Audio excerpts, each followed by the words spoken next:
इसके बेसिस पे nuclear Rutherford ने अपना मॉडल दिया था। उसने क्या कहा, एटम है, दो पार्ट कंटेन करता है, एक न्यूक्लियस जो कि small heavily positively charge species है जिसमें सारा का सारा मास है एटम का, और दूसरी चीज़ क्या बताई उसने कि एक्स्ट्रा न्यूक्लियर पार्ट है जो स्पेस है अराउंड न्यूक्लियस जिसमें इलेक्ट्रॉन रिवॉल्व करते रहते हैं। तो दो ही चीज़ हैं कि एक तो एटम है, एटम के अंदर न्यूक्लियस है जिसके अंदर सारा का सारा मास है, वो छोटी ही स्पीशीज है जिसके ऊपर पॉजिटिव चार्ज है, और बाकी एटम में स्पेस क्या है, खाली है जिसके अंदर इलेक्ट्रॉन रिवॉल्व करते रहते हैं। ये आपका सोलर सिस्टम की तरह है। सोलर सिस्टम क्या है, जिसमें मतलब आपके सन के अराउंड प्लेनेट रिवॉल्व करते रहते हैं। तो ऐसे ही न्यूक्लियस के अराउंड खाली स्पेस जिसमें इलेक्ट्रॉन रिवॉल्व करते रहते हैं। फिर electron do not fall in nucleus, इसका कारण क्या है, आपने कुएं में जो साइकिल चलाते हुए देखे होंगे उसका एक फोर्स होया करा फिजिक्स में क्या होता है, वो सेंट्रीफ्यूगल फोर्स, वो उसके कारण जो रिवॉल्विंग हैं इलेक्ट्रॉन वो अपने एक्सिस पे रिवॉल्व करते रहेंगे, वो do not fall into nucleus, और इस कारण ये एटम का स्टेबल है। तो ये इसने बताया था। आगे है very simple, what is atomic number. Atomic number किसके इक्वल होता है भाई, उसमें अगर न्यूट्रल है तो नंबर ऑफ प्रोटॉन कितने हैं या number of electron in neutral species. Atomic number Z से रिप्रेजेंट करते हैं, क्या होता है, टोटल नंबर ऑफ प्रोटॉन या total number of electron in neutral species. अगर आयनिक हो जाएगी तब इलेक्ट्रॉन कम ज़्यादा हो जाते हैं, भाई कैटायन है तो उतने इलेक्ट्रॉन कम हो गए, एनायन है उतने इलेक्ट्रॉन ज़्यादा हो गए, तो तब नहीं मानेंगे, तब तो हम सिर्फ प्रोटॉन के इक्वल मानेंगे कि एटॉमिक नंबर क्या है, टोटल नंबर ऑफ प्रोटॉन। अगर न्यूट्रल स्पीशीज है मतलब उसके ऊपर कोई चार्ज नहीं है तो वो इलेक्ट्रॉन के भी इक्वल है। ये सिंपल सी चीज़ आपने पहले ही पढ़ी है।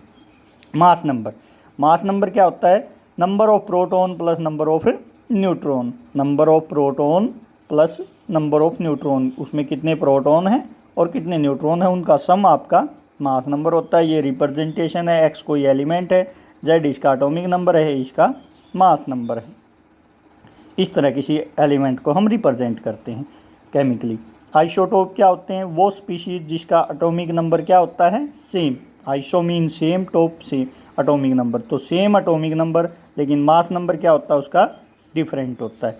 जैसे इन दोनों में देखूँ मैं, एटॉमिक नंबर 6 इक्वल है लेकिन मास नंबर 12 और 13, तो ये कार्बन के आइसोटोप है।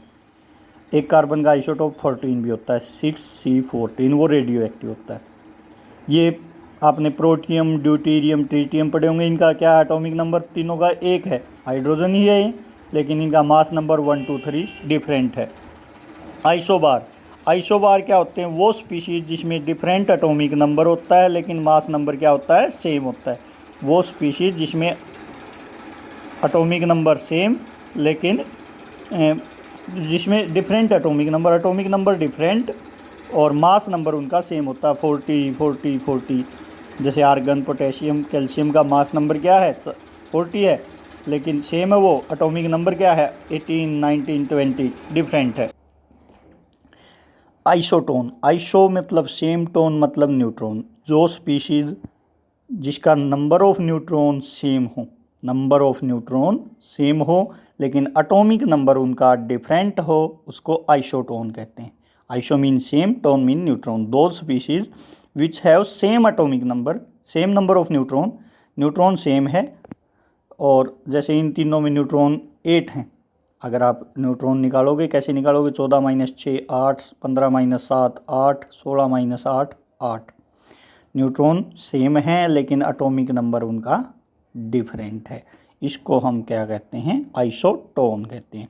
Iso electronic, iso mean same, electronics mean same number of electron होने चाहिए। तो दो species which have same number of electrons, वो स्पीशीज जिसके इलेक्ट्रॉन की संख्या सेम है उनको आइसो इलेक्ट्रॉनिक्स कहा जाता है। तो इन सब में अगर आप ऑक्सीजन के वैसे एटॉमिक नंबर 8 8 और 2 10, फ्लोरीन 9 9 और 1 10, सोडियम 11 पे होता है 1 इलेक्ट्रॉन, गया कैटायन है तो 10 इलेक्ट्रॉन, मैग्नीशियम 12 पे होता है +2 चार्ज है मतलब 2 इलेक्ट्रॉन कम है तो टोटल हो गए 10 इलेक्ट्रॉन। तो आप इलेक्ट्रॉन काउंट करके देखना, इनके सबके 10 मिलेंगे। Calculate the number of proton, neutron and electron in 80 35 bromine. Bromine है ये, हम इसको कंपैरिजन कैसे करेंगे, ए जेड एक्स से। जेड आपका एटॉमिक नंबर होता है, ए मास नंबर। तो एटॉमिक नंबर किसके इक्वल होता है, कितने प्रोटॉन हैं या कितने इलेक्ट्रॉन हैं न्यूट्रल एटम में, तो जेड इज इक्वल टू 35 आ गया। ऐसे ही मास नंबर क्या होता है, number of proton plus number of neutron. कितने प्रोटॉन हैं कितने न्यूट्रॉन हैं उसको हम बता सकते हैं। तो 80 is equal to 35 plus number of neutron. तो नंबर ऑफ न्यूट्रॉन कितने हैं, 80, मास नंबर 80 है, प्रोटॉन इतने हैं, न्यूट्रॉन निकाल दोगे, 80 इज इक्वल टू -35 45 आ जाएगा। ऐसे ही आपको कैलकुलेट करना है। एक extra electron, find number of proton electron neutron, its mass number is 35।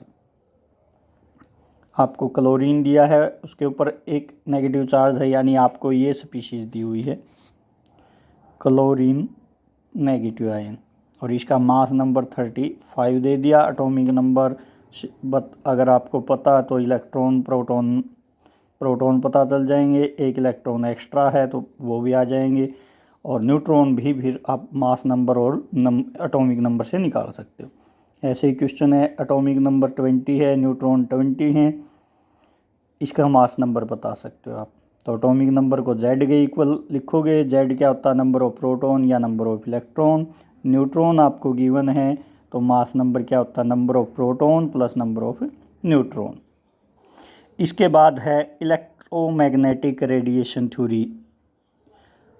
Electromagnetic यानी वेव जो है उसकी इलेक्ट्रॉनिक भी करैक्टर होता है, उसमें इलेक्ट्रिक करैक्टर भी और मैग्नेटिक करैक्टर पे।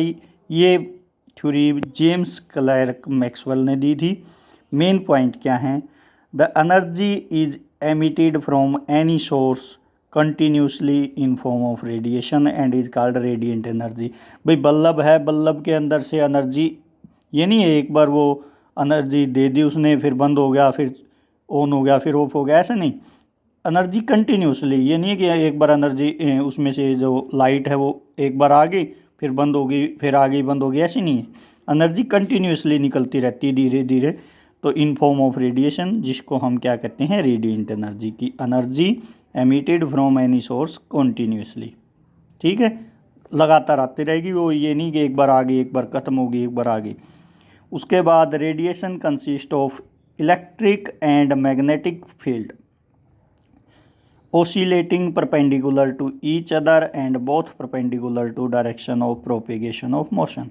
इसने क्या कहा, जो रेडिएशन निकलती हैं वो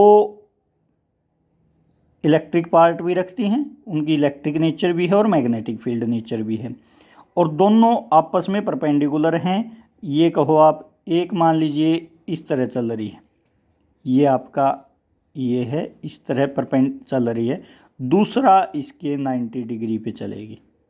पहली ऐसे है तो दूसरी जो चलेगी वो बिल्कुल, एक ये मान लो ये वाली है और एक ये वाली। भाई एक तो इस वे में चल रही है इस साइड, और एक आपकी इस वे में, ठीक है, एक ये बिल्कुल इसके परपेंडिकुलर चल रही है। तो ये दोनों हमेशा जो डायरेक्शन ऑफ प्रोपिगेशन, प्रोपिगेशन मतलब जिस टाइप से चलती हैं वेव, आपने देखी होंगी, आपके जो तालाब में पत्थर फेंक दो वेव उठती हैं, लहरें उठती हैं, वो है, उनका इलेक्ट्रिक फील्ड भी होता है मैग्नेटिक भी होता है, और वो आपस में परपेंडिकुलर होती हैं। Radiation possesses wave character and travel with velocity of light.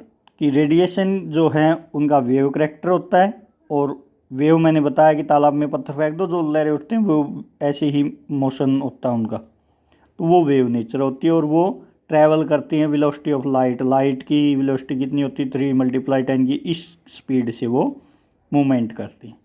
Wave की नेचर है, और उनकी जो रेडिएशन की जो वेलोसिटी है, स्पीड है, वो 3 × 10 की 8 मीटर पर सेकेंड है। These wave do not require any material medium for propagation. मतलब इनको वैक्यूम, जहाँ कोई हवा कोई मीडियम ना हो वहाँ भी ये चलती रहेंगी। These wave do not require any material medium. तो ये इलेक्ट्रोमैग्नेटिक रेडिएशन की थ्योरी थी।